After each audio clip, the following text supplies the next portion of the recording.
নমস্কাৰ। বহাগী ধাৰাবাহিকৰ আজি নিশা আহিবলগীয়া 221 নম্বৰ এপিছডৰ প্ৰমো ইতিমধ্যে মুকলি হৈছে। যোৱা খণ্ডত আপোনালোকে দেখিবলৈ পাইছিল যে বহাগীৰ দেউতাকে দীপক মাতি পঠিয়াইছিল বিশেষ কামৰ বাবে।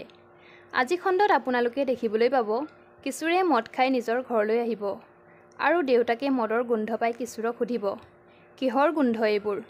তেতিয়া কিশোৰে দেউতাকক ক'ব, মদৰ গোন্ধ, তুমি চিনি নোপোৱা নেকি? তেতিয়া ৰাজা আহি দেউতাকক ক'ব, আজি যে দাদাৰ এইটো অৱস্থা তাৰ বাবে একমাত্ৰ দায়ী তুমি। আনফালে স্বৰ্ণালী বিয়া হোৱাৰ পাছত প্ৰথমবাৰৰ বাবে খবৰ ল'বলৈ দেউতাকৰ ঘৰলৈ আহিব। স্বৰ্ণালীক দেখি দেউতাকে সামাজিকভাৱে বিয়া পাতি দিব নোৱাৰা বাবে কান্দি কান্দি স্বৰ্ণালীক ক্ষমা খোজে।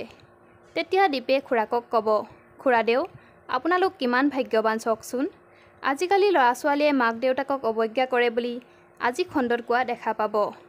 বহাগী ধাৰাবাহিকৰ আজি নিশা সম্পূৰ্ণ খণ্ড পাবলৈ চেনেলটো ছাবস্ক্ৰাইব কৰি ভিডিঅ'টোত এটা লাইক কৰি দিব। ধন্যবাদ।